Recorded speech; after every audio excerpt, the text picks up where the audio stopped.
आप सभी मीडिया वालों को मेरा नमस्कार। मैं आप सबका धन्यवाद करना चाहूँगी कि आप लोग यहाँ इकट्ठे हुए और मुझे मेरी बात रखने का मौका मिला। मेरा नाम सुमन राठौर है। मैंने यहाँ सोलन में सुप्रोन जगह पे एक फ्लैट लिया था। अब मैं वो फ्लैट मेरे भाई के नाम पर है।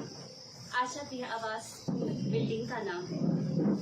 तो जिस बिल्डर से हमने वो फ्लैट लिया, उस फ्लैट को उस बिल्डर ने किसी और आदमी को पहले ही बेच रखा था और उसने हमें जिस फ्लैट की पोजीशन दिलाई वो अनाधिकृत इलीगल रूप से बना हुआ था, जिसका नक्शा ही पास नहीं हुआ था। ये बात हमें बहुत ही लेट पता चली। जब हमने उस फ्लैट को बेचने का सोचा तो हमें जिस आदमी को हम लोग फ्लैट बेच रहे थे तो उन्होंने हमें बताया कि आप हमें एक ऐसी प्रॉपर्टी बेच रहे हो जो पास ही नहीं है। तब हमने उसकी जांच करवाई और फिर हमने जब नक्शा देखा तो देखा कि भाई इसमें ये एमसी से नक्शा निकलवाया। तब देखा कि ये हमारी जो प्रॉपर्टी वो तो पास ही नहीं है, वो तो नक्शे में है ही नहीं कहीं, वो फ्लोर तो नक्शे में कहीं एग्जिस्ट ही नहीं करता है। तब रजिस्ट्री में हमें पता चला कि हमारी तो 3rd फ्लोर की ही रजिस्ट्री हो रखी है और 3rd फ्लोर में 2 फ्लैट है। वो 2 फ्लैट की रजिस्ट्री 4 लोगों को नाम हो रखी है। जब ये बात हमने बिल्डर से कही तो बिल्डर ने ये कहा कि ठीक है जी, हमें ये आप फ्लैट मेरे को वापस दे दो, वो कर दो, सो कर दो। और इस फ्लैट को हमने पीएनबी बैंक से फाइनेंस करवाया था। तो सर मैं ये कहना चाहूँगी कि पीएनबी बैंक और ये बिल्डर और रेवेन्यू डिपार्टमेंट, आम आदमी को तो ये पता नहीं होता है, खास इन सब कागजों के बारे में कुछ पता नहीं होता, पर रेवेन्यू डिपार्टमेंट और पीएनबी बैंक वो तो स्पॉट पे आके उन्हें तो पता होगा सर कि भाई हम किस फ्लोर में जा रहे हैं, इसका नक्शा क्या है, सब कुछ उनके पास अवेलेबल होता है। तो सर उन्होंने भी हमें अवेयर नहीं करवाया इस बारे में। और सर जिन्होंने हमारा ये पीएनबी बैंक से ये जो फाइनेंस करवाया था वो भी उसी बिल्डिंग में रहते हैं, वो चीफ मैनेजर है, वो भी उसी बिल्डिंग में रहते हैं और बिल्डर के साथ उनका काफ़ी अच्छा है।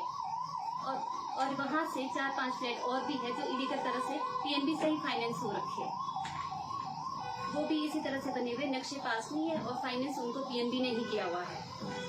तो सर मेरा आप लोगों से यही अनुरोध है कि ये कैसे 2-2 फ्लैट्स की 4-4 रजिस्ट्रियाँ हो रही है, इस तरह से एक आम आदमी को कैसे ठगा जा रहा है। सर ये एक बिल्डर का ही नहीं, मुझे लगता है कि यहाँ सोलन में, क्योंकि बिल्डर्स लोगों को कोई भी डर नहीं है, वो कई लोग उसका तो यही कहना होता है बिल्डर का तो कि जी यहाँ पे तो और लोग भी ऐसे ही करते हैं, यहाँ पे तो बड़े सारे फ्लैट बने हुए जो इस तरह से टिके हुए, बिल्डरों को कोई भी डर नहीं है। हमारे बिल्डर का नाम विक्रम चंदेल है। पुलिस में कब शिकायत? सर हमने इस चीज़ की पुलिस में भी जानकारी दी थी। हमने 24 जनवरी को पुलिस में भी FIR लिखवाई है। अब तो टाइम भी काफ़ी हो रखा है, पुलिस वाले भी अपनी इंटेरोगेशन तो कर रहे हैं सर, पर अभी तक हमें कोई उसका कुछ आगे लगा नहीं कि कभी कुछ भी हुआ है। उनकी एब्सेंस में बैंक वाले और रेवेन्यू वाले कभी भी आके हमारे घर के सामने कोई पोस्टर लगा देंगे, कभी कुछ कर देंगे, कभी भी बैंक वाले आके मुझे धमकी दे जाते हैं हम तो आपके खिलाफ FIR कर देंगे, वो कर देंगे, सो कर देंगे। तो सर मैं यहाँ पे अपनी फैमिली के साथ रहती हूँ, मेरे हस्बैंड नहीं होते यहाँ पे सर, वो काम के सिलसिले में बाहर रहते, मैं यहाँ रहती हूँ, मेरे बच्चे रहते हैं। तो सर मुझे ना इन सब चीज़ों से बहुत परेशानी होती है, इस वजह से मेरे बच्चे भी डिस्टर्ब होते हैं सर। मेरे बच्चे छोटे हैं, उन्हें भी जवाब देना मुश्किल हो जाता है कि लोग क्यों आते हैं मम्मा यहाँ पे। सर जब हमें ये पता चला था तो हमने फिर बैंक वालों से भी बात करी थी कि या तो सर आप लोग इसके बारे में अच्छे से छानबीन करो कि इन्होंने हमारे साथ ऐसा क्यों किया, जिन्होंने भी हमारा ये लोन फाइनेंस करवाया था, हमारा फ्लैट फाइनेंस करवाया था, और उनके खिलाफ भी कोई कार्रवाई की जाए। पर उसमें कुछ भी नहीं हुआ। इवन बैंक वाले हम पे ही सारा वो लगाते हैं सर, इल्ज़ाम लगाते हैं कि आप EMI नहीं भरे। हम तो नहीं भरेंगे सर जब तक कोर्ट से हमारे को कोई भी कंपनसेशन नहीं मिलता या कुछ और भी स्टेप नहीं उठाया जाता सर। आपने ये फ्लैट कब लिया था, कौन से सन में लिया था, और जब बैंक की बात आती है तो बैंक में जो आपने डॉक्यूमेंटेशन की थी आपने की थी कि जो भी बीच में ब्रोकर था उसने की थी? सर ब्रोकर कोई भी नहीं था बीच में हमारा सीधा डीलर, हमारा विक्रम चंदेल जो बिल्डर है उसके साथ हमारे फैमिली रिलेशन थे। और सर जो डॉक्यूमेंटेशन है सिर्फ हमने अपने पैन कार्ड जो भी जरूरी डॉक्यूमेंट्स है वो ही दिए थे। डॉक्यूमेंट सारे बिल्डर ने बनाए और साथ में हमारे जो भी इनके साथ बैंक वाले हैं जो हमारे पड़ोस में ही रहते हैं, उसी बिल्डिंग में रहते हैं, उन लोगों ने पूरा वो किया। सिर्फ मैं ऐसा सिग्नेचर करने आई थी, मैंने तो उस वक्त देखा भी नहीं क्योंकि उस वक्त हम जो ऊपर बिजी थे, मेरे हस्बैंड किसी काम से बिजी थे, तो मुझे दिन को ही आना पड़ा।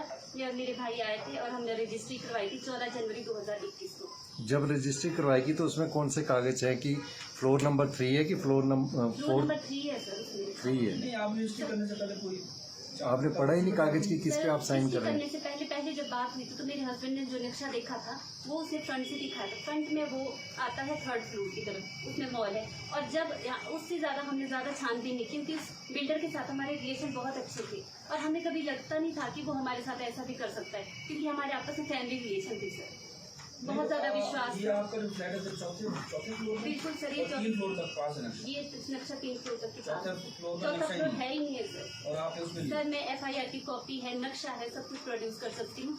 और जो 3rd फ्लोर की 4 रजिस्ट्री है वो भी मैं आपके सामने भी ये सारी नक्शे दिखा सकती हूँ। यानी आपके नाम वो मंजिल रजिस्टर कर दी जो है ही नहीं वहाँ पे। बिल्कुल सर, जो है ही नहीं हमारे नाम वो नहीं, मंजिल इसमें ऐसा नहीं ना हुआ।